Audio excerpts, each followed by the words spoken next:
지난 시간에 가브릴로 프린치프에 의해서 오스트리아 헝가리 제국의 프란츠 황태자가 암살당했다는 얘기까지 했죠. 오스트리아 헝가리 제국은 세르비아에게 최후 통첩을 보냅니다. 우리가 요구하는 조건을 들어줄래? 맞짱 한번 뜰래? 하는 내용이었는데 내용이 아주 굴욕적이었습니다. 그런데 놀랍게도 세르비아가 대부분 수용하겠다고 합니다. 다만 한 가지 조항이 걸렸는데요. 오스트리아가 자신들이 직접 군대를 보내서 암살자를 조사하고 흑수단을 끝장내는 것을 허락하라고 요구한 겁니다. 이 정도를 요구한다는 거는 사실 그냥 전쟁하자는 소리죠. 세르비아 청년이 불씨를 당기긴 했는데 오스트리아 헝가리 제국은 오히려 이걸 핑계삼아 전쟁을 일으켜서 러시아를 제치고 발칸반도를 통으로 먹으려는 꿍꿍이었던 겁니다. 세르비아는 결국 이것만은 헌법에 위배되므로 받아들일 수가 없다고 합니다. 오스트리아는 독일을 등에 업고 세르비아에 쳐들어갑니다. 여담인데 당시 독일 형제 비렐름 2세는 전쟁까지 일으킬 일은 아니라고 생각해서 오스트리아에 급히 사절을 보냈다고 합니다. 그런데 이미 일이 터지고 난 다음에 도착했다나요? 오스트리아 속셈을 빤히 알고 있던 러시아가 오스트리아를 상대로 선전포고합니다. 그러자 독일 또한 러시아에게 선전포고하게 되고 이에 반발한 영국과 프랑스마저 참전하면서 세계대전으로 번지게 됩니다. 발칸반도에서도 서로 편이 갈리죠. 2차 발칸 전쟁 때 밥그릇 싸움하다가 오히려 영토가 줄어서 세르비아에게 불만을 가지고 있던 이 불가리아는 독일 쪽으로 붙었고 러시아와 원한이 깊은 오스만도 독일 쪽으로 붙습니다. 오스만을 싫어했던 그리스는 영국 쪽으로 붙죠. 이렇게 가브릴로 프린치프의 총탄 두 발로 인해서 유럽은 그동안 겪어보지 못했던 대참화 제1차 세계대전을 겪게 됩니다. 그런데 사실 이 전쟁의 본질은 일찌감치 밥상 차린 선발 제국주의자들과 뒤늦게 숟가락 얹어보려는 후발 주자들 간의 한판 대결이었다는 겁니다. 발칸은 이번에도 남들 노름에 휘말려서 무대 한 켠을 내준 꼴이 됩니다. 1918년 결국 전쟁은 독일을 위시한 동맹국의 패배로 끝납니다. 승전국은 모여서 뒷정리를 하게 되는데 전쟁을 일으킨 주범 오스트리아 헝가리 제국이 지배하던 슬로베니아 크로아티아를 뚝 떼어서 선심 쓰듯 세르비아한테 할량합니다. 너네 어차피 한 핏줄이라며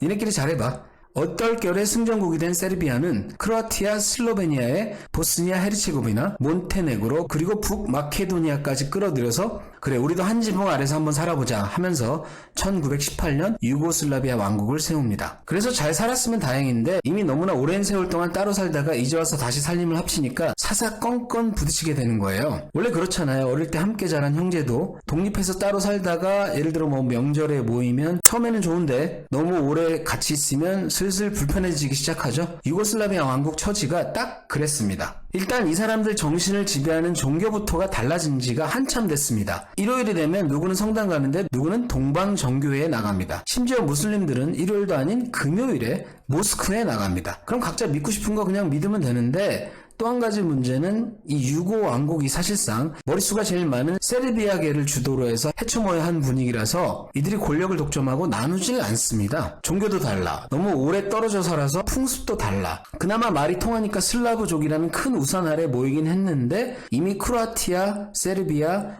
보스냐 등등 각각 다른 정체성을 갖게 돼버린 겁니다. 분명히 한 핏줄이었는데 남보다 더 못한 것 같은 느낌? 우리가 요즘 북한을 보면서 느끼는 그런 느낌이라고 해야 될까요? 주류에서 밀려난 비세르비아계는 점차 2등 국민이 된 것 같은 기분을 느끼게 됩니다. 크로아티아계는 급기야 왕을 암살하고 세르비아는 이들을 분리주의자들이라고 비난하면서 왕국 내 갈등이 극에 달합니다. 이런 와중에 유럽은 다시 한번 대참화를 겪죠. 히틀러가 제2차 세계대전을 일으킨 겁니다. 2차 세계대전 얘기는 나중에 기회가 되면 따로 하기로 하고 이 힘께나 쓴다고 하면 왜들 그렇게 다들 발칸을 못 먹어서 난린지 이번에도 독일이 유고슬라비아 왕국을 침공합니다. 이때 히틀러는 크로아티아만큼은 독립시켜서 분리주의자 단체인 우스타시아에게 정권을 맡기는데요. 이 우스타시아라는 이름만 들어서는 뭔가 약간 우아한 느낌이 있죠. 근데 좀 희한한 조합으로 구성된 단체예요. 크로아티아계니까 카톨릭 교도들이면서 분리주의자들인데 동시에 파시스트들입니다. 그러니까 카톨릭에서 약간 뭐 괜찮겠지 하는데 파시스트에서 움찔하게 되는 이상한 조합이죠. 이들의 대표적인 정책이 3분의 1론이라는 건데 그 내용인 즉슨 크로아티아를 순수 가톨릭 국가로 만들겠다는 목표 아래 이교도인 세르비아계 중 3분의 1은 죽이고 3분의 1은 개종시키고 나머지 3분의 1은 쫓아낸다는 겁니다. 이 역사를 공부하다 보면 순수라는 말이 참 무서워요. 순수, 순종 따지다가 나라 거덜내는 얘가 한둘이 아닙니다. 원래 순수를 너무 외치는 사람 치고 지나치고 순수한 사람이 없죠. 차 빼고는 순정으로 가지 말아야 될 것 같습니다. 실상은 크로아티아계가 그동안 2등 국민 취급받으면서 쌓아온 울분을 폭발시킨 거죠. 한편 이때 유대인들도 깨알같이 잡아다가 학살하는 것도 잊지 않습니다. 진짜 이 사람 하나 잘못 봤다가 뭔 일만 터지면 끌려가서 단체로 요단강 건너는 이 유대인들 운명도 참 기구하긴 해요.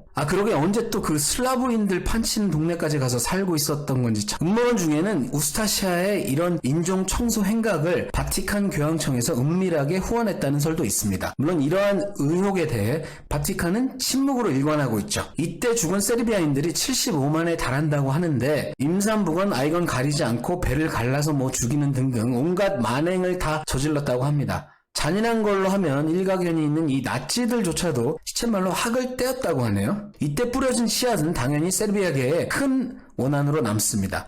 물론 세르비아계도 가만히 있지 않았죠. 이들도 조직을 만들어서 우스타시아와 나치에 대항하는데 이때 급부상한 인물이 바로 요시프 티토입니다. 공산주의자였던 이 티토는 소련을 등에 업고 파르티잔을 조직해서 나치와 우스타시아에 대항하여 혁혁한 공을 세웁니다. 이 파르티잔이라는 말에서 빨치산이라는 말이 나온 겁니다. 마침내 독일이 패망하고 우스타시아 정권마저 무너지자 티토는 국민 영웅으로 떠오릅니다. 이상주의자였던 티토는 서로에게 끔찍한 학살을 저지른 상처가 깊었음에도 발칸반도가 여전히 슬라브라는 이름 아래 다시 뭉칠 수 있다는 희망을 버리지 않습니다. 서로 물어뜯는 이유가 종교 때문이라고 생각한 티토는 왕도 없고 종교도 없는 공산주의가 최고라며 발칸반도 6개국을 묶어서 유고슬라비아 연방이라는 이름으로 공산 정권을 수립합니다. 유고슬라비아가 원래 남슬라브라는 뜻입니다. 어떻게 보면 가브리엘로 프린시프의 꿈을 티토가 이뤄냈다고도 볼 수 있겠죠? 집집마다 전쟁통에 죽은 사람이 한 명쯤은 있었던 이 각 민족들은 티토에 열광하면서도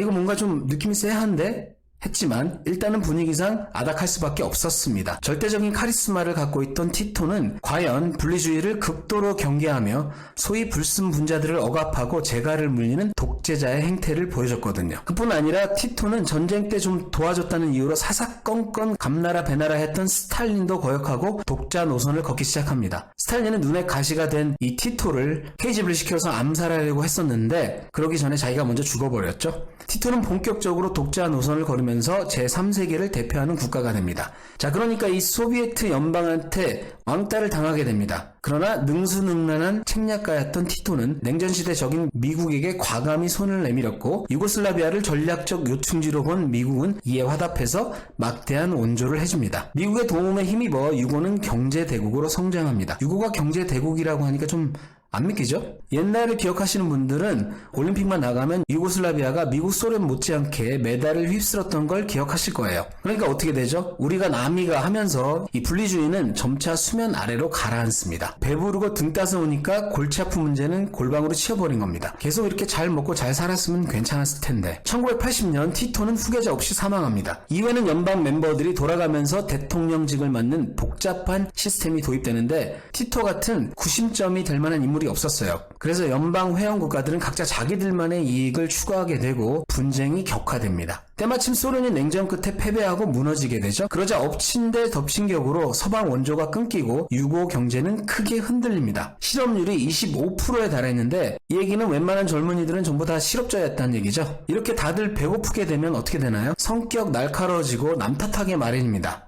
폭동과 시위가 난무하고 깊숙이 묻어뒀던 분리주의 움직임이 스물스물 다시 기어 올라옵니다. 그러다가 유고슬라비아를 또다시 피비린내 나는 내전으로 치닫게 하는 사건이 벌어지는데 무슬림이 다수였던 코소보 지방에서 소수 세르비아계가 차별대우에 항의하면서 데모를 벌인 거예요. 그런데 이 차별받았다는 게 사실인지도 불분명하지만 유고 정부는 이 지역을 안정시키기 위해서 한 인물을 파견합니다. 그게 바로 나중에 세르비아의 백정이라는 별명으로 불리게 되는 슬로보단 밀로셰비치입니다.